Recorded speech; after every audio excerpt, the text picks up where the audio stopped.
오늘 초대교회사 8번째입니다. 아마 다다음 주까지 해서 10번으로 해서 딱 마치려고 하고 있습니다. 오늘은 콘스탄틴 황제의 기독교 공인이라는 그 주제를 가지고 함께 좀 말씀을 나누려고 합니다. 계속 말씀드렸듯이 로마 제국에 의해서 300년 가까이 엄청난 박해를 받던 기독교가요, AD 313년, 요 날짜는, 요 해는 좀 기억을 해두시는 것도 나쁘지 않을 것 같습니다. 로마 제국이 드디어 기독교를 인정하는 어떤 밀라노 칙령이라고 하는데요, 황제의 칙령이 내려져서 이제 기독교를 박해하지 말고 기독교가 공인된 종교로서 인정받을 수 있게 해주라는 그런 변화가 일어납니다.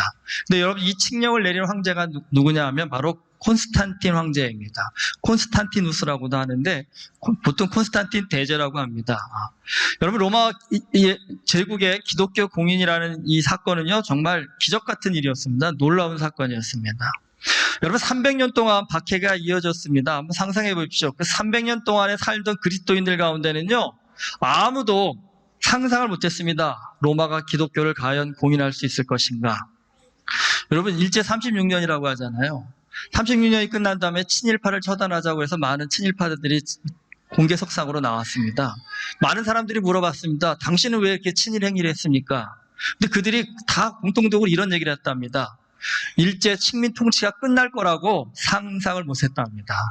그러니까 이 시대가 결코 바뀌지 않을 거라는 생각을 했기 때문에 그냥 이 시대에 적응해 살자라는 것이 친일파들의 어떤 공통적인 생각이었답니다. 그럼 생각해 보시죠, 여러분. 36년을 살았는데도 그렇게 했다면 300년입니다.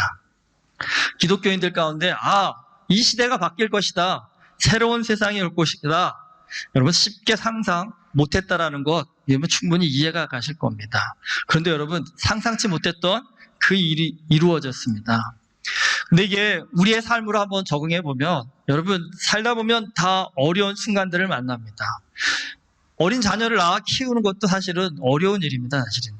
그러니까 돌아놓고 보면 그때는요, 이 아이가 언제 커가지고 사람 구실을 할까, 사실 앞날을 생각하면 막막합니다. 근데 여러분, 사실 또 인생이라는 거예요. 그 시점에 있으면 앞을 보면 막막한데 뒤돌아놓고 보면요, 잠깐 지나간 것 같습니다. 잠깐만에. 뱃속에서 나와서 갓난아이였던 아이가 어느 날 갑자기 뿔쑥 커가지고 부모를에게 효도하는 그런 세상이 온다라는 겁니다. 그러니까 오늘 지금 어린 자녀 키우고 있는 부모님들 너무 힘들어하지 말고요, 평생 이 시간이 가는 게 아닙니다. 평생이 이 시간 가는 게 아니라 잠깐 후면은요, 정말 꼬마 아이였던 우리 아이가 어느 순간 엄마 아빠를 생각해주는 그런 장성한 자녀로 성장할 수 있을 것입니다. 그런데 여러분, 그 어려운 환경 가운데는 이게 잘 보이지가 않습니다. 어려운 환경을 만나서 그 시간이 길어지다 보면 우리 모두나 낙담을 하여갖고요, 나 이렇게 평생 못 살겠습니다라고 그렇게 포기하기가 쉽습니다. 그리고 특별히 또 좀 믿음이 있다고 하는 분들이라고 한다면 그런 상황이 되다 보면 다 나오는 불평이 있습니다. 하나님, 나 이렇게 죽겠는데 하나님은 지금 어디서 뭘 하고 계십니까? 근데 여러분, 하나님이 아무것도 안 하고 계신 것이 아닙니다. 어려울 때는요, 사람의 시야가 좁아집니다. 어려울 때는요, 사람이 자기만 바라보게 됩니다. 그러니까요, 세상 돌아가는 게 잘 보이지 않는다는 겁니다.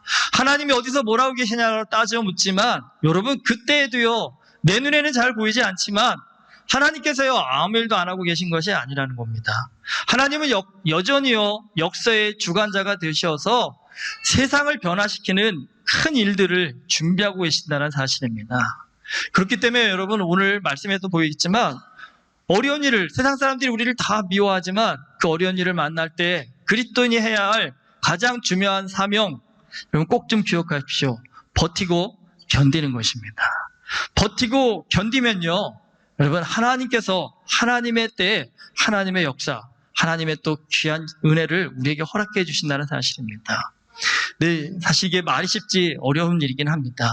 그런데 여러분, 교회 역사상 이 초대교회 성도들은요, 가장 어려운 세월을 가장 믿음으로 잘 버티고 견딘 그런 그리스도인이었다는 사실입니다. 한번 이들의 삶을 우리가 그래서 잘 봐야 될 이유가, 그분들은 도대체 어떻게 믿음을 가졌기에 그 어려운 세월을 그렇게 잘 버티고 견딜 수 있었을까? 여러분, 계속적으로 말씀드렸지만 로마 제국이 기독교를 박해한 이유, 사실은 엉뚱한 말도 안 되는 이유들이 많았습니다. 그리스도인들이 밤에 모여서 어린아이를 잡아먹는다든지요. 아니면 남녀 간에 간음을 행한다든지요. 이런 말도 안 되는 소문으로 기독교를 박해했기도 했고, 기독교인들은 로마 제국 자체를 부정하여서 황제를 따르지 않는다라고 그렇게 누명을 씌워서 초대교회 교인들을 박해를 하였습니다. 억울하죠. 분하죠. 그래서 사실 초대교회도요, 황제에게 탄원서를 내서 지금 이 박해는 너무나 억울한 것이다, 잘못된 것이다라고 탄원서를 보내기도 했고, 로마의 유력한 정치 지도자들이나 귀족들에게도 기독교를 옹호하는 편지를 써서 보내기도 했는데 소용이 있었을까요? 없었을까요? 소용이 없었습니다. 그러니까 300년이나 고통을 받았겠죠. 문제는 여러분, 할 수 있는 일을 했는데 아무런 영향력이 나타나지 못했다는 겁니다. 더 분통이 터지죠. 나는 억울한데 세상에 호소할 바가 없다는 겁니다. 그러면 나 같으면 어떻게 하셨을 것 같으세요? 여러분, 성질 좀 급한 분은 화병에 스스로 쓰러지십니다. 그렇죠? 그리고 좀 나쁜 생각을 갖고 있다면 에라 이놈의 세상 될 대로 되라 하면서 자기 마음대로 좀 살고자 하는 그런 삶을 보여줄 수도 있을 것입니다. 근데 여러분, 초대교회 교인들은 이렇게도 해보고 저렇게도 해봐서 억울함을 풀어보려고 했지만 아무것도 해결되지 않았음에도 불구하고 그 마음 가운데 분노함과 억울함을 가지고 세상을 씩씩거리고 사는 것이 아니라요. 그러니까 사람들이 보기에도 특이할 만한 능력을 보여줍니다. 그것이 바로 세상과 다른 교회의 힘을 보여줬다는 겁니다. 누누이 말씀드렸지만 초대교회 교인들이 보여줬던 이 삶의 모습이 로마 교인들에게 굉장히 매력적으로 다가갔다고 말씀드렸습니다. 근데 여러분, 그 중에 하나가 또 뭔지 아십니까? 로마 사람들이 가만히 지켜봤는데 교회 안에는요, 거지가 없었다라는 것이 그 당시에는 굉장히 센세이셔널한 충격이었답니다. 오늘날에는 대부분 거지가 없지만 로마 시대만 해도요, 여러분, 귀족들은 풍성하게 잘 먹고 잘 살았지만 그렇지만 이 로마 제국 안에는요, 굶주리는 거지들이 엄청나게 많았다고 합니다. 어느 도시를 가나 거지들이 달려들어서 먹을 것을 구하는 이런 현상들이 굉장히 쉽게 발견될 수 있었다는 사실입니다. 더 문제는 누구도요, 그들을 돌보지 않았다는 겁니다. 그런데 여러분, 교회는요, 로마 제국 전체의 거지를 감당할 수는 없어도 적어도요, 교회는요, 교회 안에 있는 지체들 가운데는요, 굶주리는 사람은 없도록 서로 돕고 협력했다라는 그 모습이 로마 사회에 굉장히 큰 영향력을 미쳤다고 합니다. 그러니까 사실은 이 기독교의 힘이 점점점 사람들한테 퍼지고 매력으로 다가가니까 황제들이 명도 내렸답니다. 그러니까 로마 그 정부, 그러니까 제국이 믿고 있는 이교가 있었습니다. 그러니까 로마가 전통적으로 믿어왔던 그 종교가 있었는데 그 종교 지도자들을 불러다 놓고 황제들이 야단을 쳤답니다. 야, 기독교인들은 저렇게 박해를 받고 저렇게 어려운데도 사람들한테 저렇게 칭찬을 받고 사람들한테 저렇게 매력적으로 다가가는데 너희들은 그 많은 돈을 후원받고도 왜 뭐하고 있는데 니네 종교는 자꾸 축소되고 있냐라는 겁니다. 쪼그라들고 있냐는 겁니다. 이유가 뭐냐라는 겁니다. 그래서 사유서를 써내라고도 했답니다. 그런데 사유서를 써온 것이 엉뚱하니까 황제가 짚어줬답니다. 니네가 왜 안 되는 줄 알아? 기독교인들은 도덕적이라는 겁니다. 지금 봐봐, 로마의 큰 문제가 가정 파탄이라는 겁니다. 왜 가정 파탄이 일어나냐면 요즘도 믿지 않는 분들은 그렇잖아요. 나이 들어서 애인은 필수라고 한답니다. 그냥 남편이나 아내는 그냥 있는 거고 애인은 필수라고 하면서 그렇게 없는 사람이 오히려 바보 취급을 받는답니다. 술자리에 가서 자기 애인 없으면 왜 그렇게 사느냐면 오히려 타박한다고 합니다. 근데 여러분, 로마 시대는 이게 더 심했습니다. 남편 있고 부인 있는 가정 있는 사람이라 할지라도 나가가지고요, 한 여자 두 여자 한 남자 두 남자를 사귀는 것이 아니라 헤아릴 수 없는 여자들을 사귀면서 굉장히 좀 사생활이 문란했다는 사실입니다. 여러분 생각해 보세요. 이 정도로 사생활이 문란하면 그 가정이 평탄할까요? 그럼 로마 가정들마다 싸움이 끊이지 않았답니다. 맨날 집에서 유리 깨지고 못 깨지는 소리가 끊이지 않았다는 겁니다.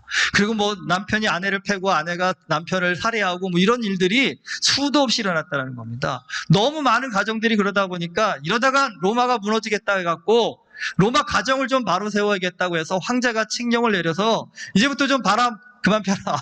이제부터 가정폭력 그만해라. 그렇게 명까지 내렸는데 여러분, 이게 법으로 내린다고 사람들이 말 들을까요? 안 듣는다는 겁니다. 문제는 로마가 밀고 있던 이교는 이러한 사회 문제에 전혀 대안을 내놓지 못하고 있었다는 겁니다. 그런데 로마 제국 안에 유일하게 건강한 가정의 모습을 보여주고 있는 사람들이 누구였냐면 바로 기독교인들이었다는 겁니다. 누가 봐도 기독교인들의 가정은 다른 사람들의 모범이 될 만큼 건강했고 그들은 가정 안에서도 아주 행복했다는 겁니다. 여러분, 교회가 거지가 없고요. 교회가 가정이 말썽 부리지 않고 건강하게 잘 살았다라는 것, 이게요 사실은 로마 시대의 교회의 가장 큰 경쟁력 중에 하나였다는 사실입니다. 사실 오늘 교회를 다니고 있는 우리도 세상에서는 그렇게 큰 영향력 없는 보통 사람들입니다. 근데 여러분, 초대교회 당시에 교인들은요 사실 오늘 우리보다도 사회적으로 영향력이 더 없는 사회에서 가장 낮은 계급의 사람들이었습니다. 그들은요 오늘날처럼 기독교를 탄압하는 법을 만든다고 광장에 나와서 데모할 만한 힘도 없었고요, 또 정치 단체를 만들 만한 그런 권력도 능력도 없었습니다. 그런데 중요한 것이 있습니다. 여러분, 초대교회에는 그러한 정치적 능력이 전혀 없음에도 불구하고 세상을 바꾸고 변화시키는 큰 능력을 발휘했다는 사실입니다. 여러분, 교회가 가지는 진정한 힘이 무엇인지를 초대교회가 우리에게 보여줬다는 사실입니다. 사실 한때 한국 교회는요, 여러분, 기독교인 대통령이 나오면 세상이 바뀔 수 있을 것이다라는 그런 큰 환상을 가진 적이 있습니다. 그래서 장로님 대통령 만들자라고 예전에 굉장히 많이 그런 일들이 있었습니다. 근데 여러분, 그거 아십니까? 아이러니하게도요, 장로님 대통령이 당선되고 난 후부터 한국 교회가 하얀 곡선을 그리고 있습니다. 왜 그럴까요? 안타깝게도 장로님이 장로님 같이 못하신 부분이 너무 많았습니다. 세상 사람들이 기독교인들이 모저래라는 비난이 더 빗발쳤다는 사실입니다. 여러분, 기독교가 가진 가장 크고 무서운 힘, 여러분, 억울하다라고 때로 몰려나가서 항의하고 데모하는 일, 억울하다고 우리도 정치단체 만들어갖고 이놈의 세상 바꿔보자 하는 일, 여러분, 그게 기독교의 진정한 힘이 아니었다는 사실입니다. 많은 분들이 흔히 그렇게 이야기합니다. 세상이 이런데 나 하나 바뀐다고 뭐가 바뀌겠습니까? 그렇게 푸념을 하기도 합니다. 근데 여러분, 초대교회 역사를 보면 그렇지 않습니다. 여러분, 기독교인 한 사람 한 사람의 변화가 그 하나를 놓고 보면 별 볼 일 없는 것과 같지만, 여러분, 그 한 사람 한 사람의 변화에 힘이 모여서 로마 제국이 바뀌었다는 사실입니다. 문제는 뭘까요? 여러분, 기독교인들이 있어야 할 자리에서 해야 할 사명을 감당하면 세상을 뒤바꾸는 일, 그 큰일은 하나님께서 해나가신다는 사실입니다. 특별히 우리가 이 시대에 기억해야 될 것은 기독교인으로서 우리가 믿지 않는 자들에 비해서 어떠한 능력을 보여줄 수 있을 것인가. 여러분, 그게 뭐라고 생각하십니까? 우리가 기독교인으로서 믿지 않는 사람들에 비해서 보여줄 수 있는 탁월한 능력이 뭘까요? 기도 많이 해서 부자가 되는 일이 우리가 그들에게 보여줄 수 있는 탁월한 능력일까요? 아니면 말씀 지식을 크게 늘려가지고 세상적으로 출세하고 성공하는 일이 기독교가 보여줄 수 있는 능력일까요? 여러분, 좀 전에도 말씀드렸듯이 그러한 것들이 능력이 아닙니다. 세상 사람들이 알지 못하는 기쁨을 우리가 가져야 된다는 사실입니다. 세상 사람들이 맛보지 못하는 행복을 우리가 맛볼 수 있어야 된다는 겁니다. 어디에서요? 교회에서, 가정에서요. 그러니까 적어도 교회에 왔을 때 여러분, 은혜교회 안에 있는 사람들은 외롭다고 말하는 분이 한 분도 없기를 주님의 이름으로 축복합니다. 여러분, 이민생활 다 외로우시잖아요. 그렇죠? 그리고 믿지 않는 분들이요, 아무리 많은 사람을 알고 있어도요, 다 외롭다라고 얘기하십니다. 왜 외로울까요? 마음을 나누고 뜻을 나누고 생각을 나눌 수 있는 사람이 많지 않기 때문입니다. 그런데 여러분, 교회라는 곳은요, 마음을 나누고 뜻을 나누고 사랑을 나누는 곳입니다. 그러니까 적어도 우리가 신앙생활을 교회에서 제대로 하고 있다고 한다면요, 외롭지 않아야 되겠죠. 외로울 때 그래도 누군가에게 연락해서 함께 대화하고 힘을 얻고 용기를 얻는 것. 그래서 세상 사람들이 적어도 교회 가면 기도하라 뭐 하라고 귀찮게는 해도 마음은 외롭지 않구나. 교회 가면 이 내 인생에 있는 이 허무함은 적어도 해결할 수 있겠구나라는, 여러분, 그 매력을 이 시대의 교회들이 보여준다 한다면요, 저는 아마 믿지 않는 많은 사람들이 다시 한번 교회가 소망이 있구나, 교회가 희망이구나 해서 초대교회처럼 전도하지 않아도 교회로 나오는 발걸음들이 다시 이어질 줄 믿습니다. 잠깐 오늘 시대적 배경을 좀 설명드리겠습니다. 1세기 후반부터요, 2세기 후반에 이르는 100년 동안 로마는 최전성기를 맞습니다. 보통 5현제라고 합니다. 그러니까 5명의 지혜로운 황제들이 잇따라 등장하면서 로마는요, 정말 세계를 지배하는 제국으로 우뚝 서게 됩니다. 근데 이 5현제의 마지막 황제가 마르쿠스 아우렐리우스 황제입니다. 혹시 글래디에이터 영화 보신 분 있으신지 모르겠어요. 그 영화에 처음 나오는 그 노인 황제가 바로 마르쿠스 아우렐리우스입니다. 그런데 여러분, 세상에서 지혜롭다고 하는데도 이 지혜로운 분들도 꼭 약점이 있습니다. 그 아우렐리우스는 로마 제국에서도 정말 손에 꼽힐 만큼 아주 현명한 현자와 같은 황제로서 인정받는 황제인데, 그 황제도 어쩌지 못하는 한 사람이 있었습니다. 누굴 것 같으세요? 아들입니다. 아들, 자식. 여러분, 참 이게 어려운 일입니다.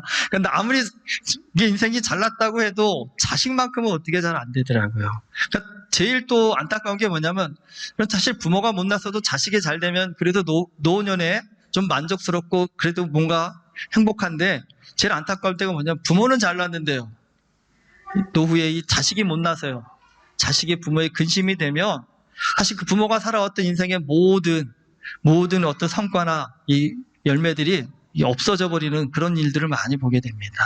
그래서 오늘 송지사님 우리 자녀들을 위해 기도한다고 오늘 말씀해 주셨는데, 정말 우리 자녀들을 위해서 많이 기도해야 될 것 같습니다. 하나님, 적어도 노후에 우리 아이들 때문에 고통받는 일은 없게 해달라고, 오히려 그 아이들을 보면서 기쁨을 얻고 소망을 얻을 수 있는 그런 은혜의 삶을 살게 해달라고, 특별히 우리 청년들 꼭 좀 그런 효도해 줄 수 있기를 주님의 이름으로 부탁합니다.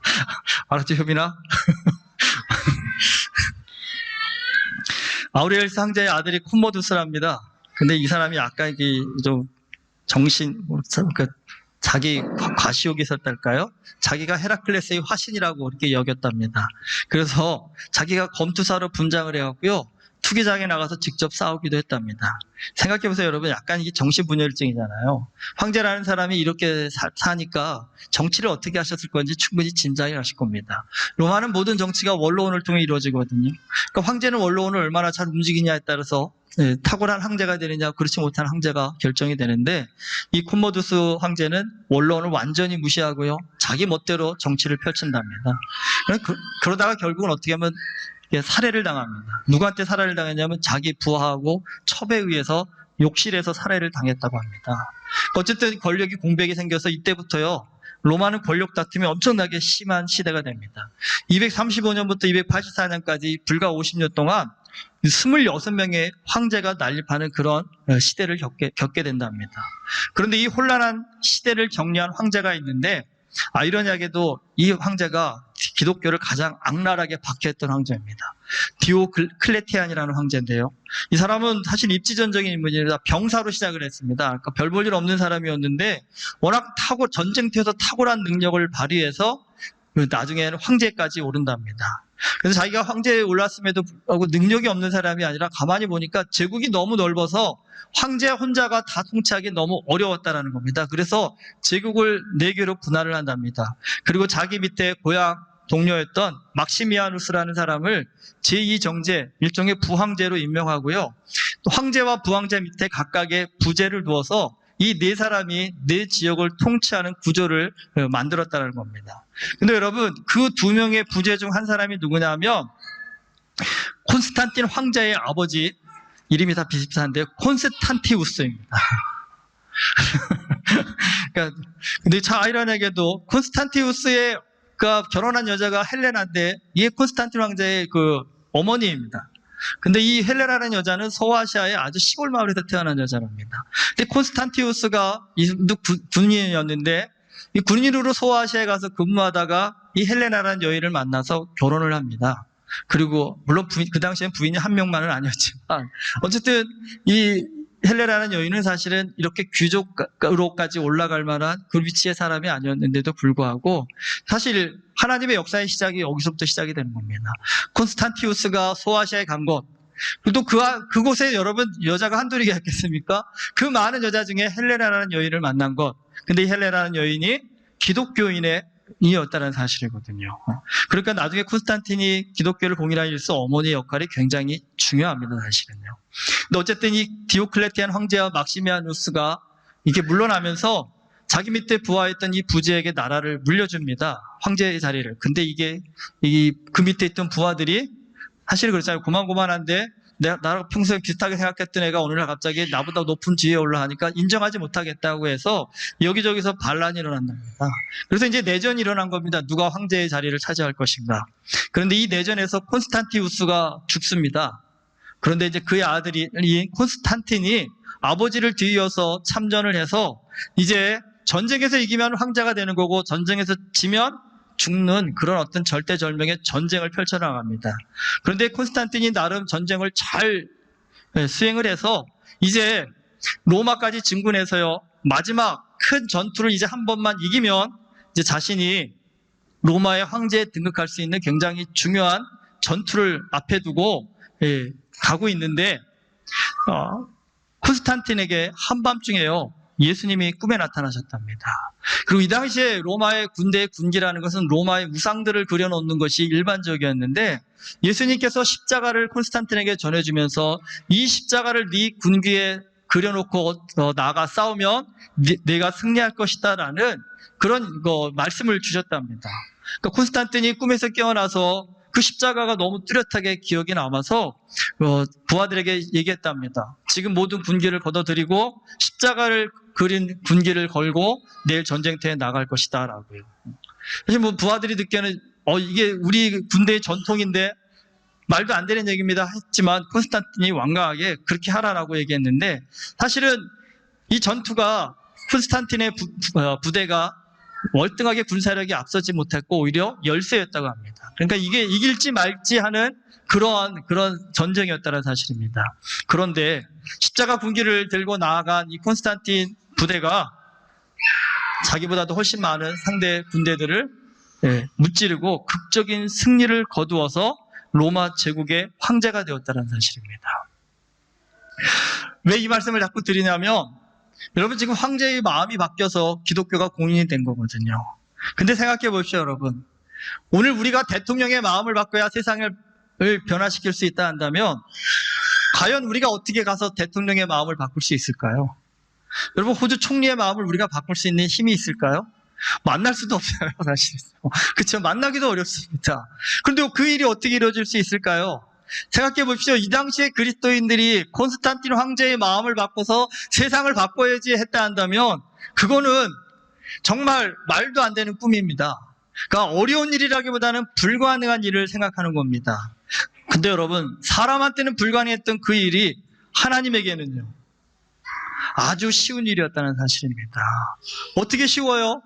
그 아버지를 소아시아에 보내시고 그 아버지가 그리스도인 여자를 만나 결혼하게 하시고 콘스탄틴이 그리스도인 어머니 밑에서 기도로 양육받고 자랄 수 있는 이 모든 환경들을 사람이 조성하려고 하면 그건 할 수 없는 일이었지만 하나님께서 만들어 가셨다는 겁니다. 지금 무수한 곳에서 기독교인들은 박해를 받으며 죽어가고 있었지만 여러분, 그 상황 가운데서 하나님은 아무것도 하신 것이 아니라요, 안 하신 것이 아니라 여러분, 세상을 변화시킬 하나님의 계획들을 차근차근 준비해가고 계셨다는 사실입니다. 사실 300년이라는 오랜 시간 동안 박해를 받으면서 그리스도인들은 그 당시 굉장히 많은 의문을 갖고 있었습니다. 모두가 열심히 순교하고 다 그런 건 아니었습니다. 많은 그리스도인들이 그런 글들을 남겼습니다. 왜 하나님께서는 우리를 돌보시지 않는가? 왜 이처럼 오랫동안 우리는 로마로부터 박해를 받아야 되는가? 사실은 이런 의문을 넘어서 하나님은 어디 계십니까? 라는 그런 글귀들도 남아있답니다. 그만큼 그들은 고통을 받고 있었습니다. 근데 여러분, 물론 그분들에겐 힘들고 어려웠던 시간들이었으면 분명합니다. 그런데 지금 예수님 탄생 후 2000년이 넘었습니다. 기독교 역사가 2000년이 넘었습니다. 근데 지금 잘 이 역사를 곱씹어 보면요, 여러분, 기독교 역사 가운데 만약에 이 초대교회 300년의 고난의 시간이 없었다고 한다면 여러분, 지나온 1700년의 그 시대 속에 기독교가 과연 어떻게 되었을까? 여러분, 짐작이 되십니까? 1700년을 어떻게 살았는지 몰라서 아마 짐작이 안 되실 수도 있겠지만, 여러분, 솔직하심적으로 기독교도 무너질 수 있는 위기가 얼마나 많았는지 모릅니다. 특별히 교회의 지도자들이 얼마나 타락하고 부패했는지, 여러분 사실 세상으로부터 손가락질을 받고 차라리 죽을 정정 교회 안 나가겠다고 할 만큼 교회가 세상으로부터 배척을 받던 시대도 엄청나게 많았습니다, 여러분. 근데 여러분, 그 위기의 순간들마다 교회를 다시 일으켜 세우고 교회를 다시 바로 세울 수 있는 기준이 되었던 게 어디인지 짐작이 되시죠? 바로 초대교회였습니다. 교회가 땅바닥으로 무너지고 부패하고 타락했을 때 많은 그리스도인들이 다시 한번 교회를 일으켜 세우십시다 할 때 뭐라고 외쳤습니까? 초대교회로 돌아가자. 초대교회의 그 순수함, 초대교회의 그 열정, 초대교회의 그 목숨 건 신앙, 그 모습을 우리가 다시 한번 회복하기만 하면 하나님께서 이 무너진 교회를 다시 일으켜 세워주실 것이다라는 그런 소망을 가진 그리스도인들이 여러분 교회를 다시 일으켜 세웠고, 그 힘이 2000년이 넘는 이 시대까지 교회를 유지시켜오는 가장 큰 원동력이었다는 사실입니다. 여러분, 로마 제국 시대의 초대교회 성도들에게는 너무나 힘들고 고통스럽고 안타까운 일이었지만, 여러분 그들의 그 고난은요, 교회의 튼튼한 기초가 되었습니다. 그리고 튼튼한 기초 때문에 2000년의 역사 가운데 무수한 위기가 있었지만 교회는 다시금 개혁되고 회복되어질 수 있는 그런 기회가 되었다는 사실입니다. 사실 여러분, 이 고난을 바라보며 우리가 좀 고난을 다시 한번 생각해 봐야 됩니다. 여러분, 고난 자체를 바라보면 누구나 다 실망스럽고 분하고 억울한 것밖에는 보이지 않습니다. 근데 여러분, 중요한 것이 있습니다. 고난에 담긴 하나님의 뜻이 있습니다.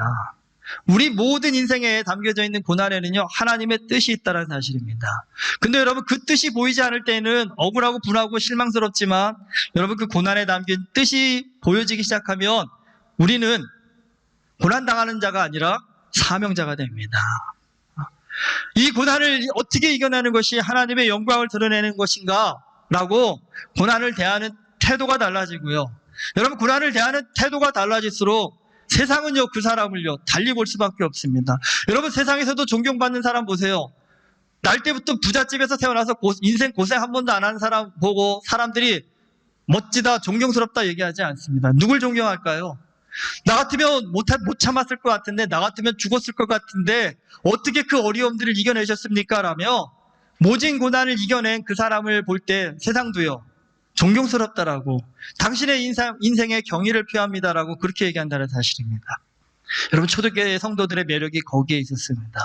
로마 사람들이 깜짝깜짝 놀란 이유가 어떻게 그렇게 사느냐고, 어떻게 그 어려움을 견뎌내느냐고, 어떻게 그 환난을, 고난을 버텨낼 수 있느냐라고 물어봤을 때 그들이 한 말은요, 하나님께 주신 사명이기에 감당합니다.